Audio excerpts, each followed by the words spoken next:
विकसित भारताच्या निर्मितीत आपल्या शहरांची खूप मोठी भूमिका असून गेल्या 11 वर्षात केंद्र सरकारनं शहरी भागातल्या पायाभूत सुविधांमध्ये मोठ्या प्रमाणावर गुंतवणूक केली असल्याचं पंतप्रधानांचं प्रतिपादन. देशातल्या बहुप्रतीक्षित जनगणना 2027च्या पहिल्या टप्प्याची घोषणा. 1 एप्रिलपासून या मोहिमेला अधिकृतरित्या होणार सुरुवात. शिवसेना प्रमुख बाळासाहेब ठाकरे यांच्या जन्मशताब्दीनिमित्त राज्यात विविध लोकाभिमुख उपक्रम राबवले जाणार.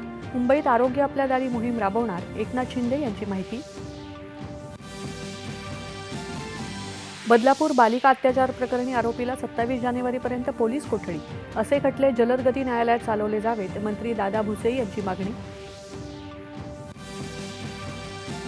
मुंबई आणि परिसरात हवेच्या खालावलेल्या गुणवत्तेबाबत मुंबई उच्च न्यायालयाचे महापालिकांवर कडक ताशेरे. नवी मुंबई महापालिका आयुक्तांचा पगार रोखण्याचा प्रस्ताव. दावोसच्या जागतिक आर्थिक परिषदेत महाराष्ट्रानं केले 37 लाख कोटी रुपयांचे विक्रमी सामंजस्य करार. राज्यात येणार 43 लाख रोजगारांच्या संधी. उद्योगमंत्री उदय सामंत यांचा दावा.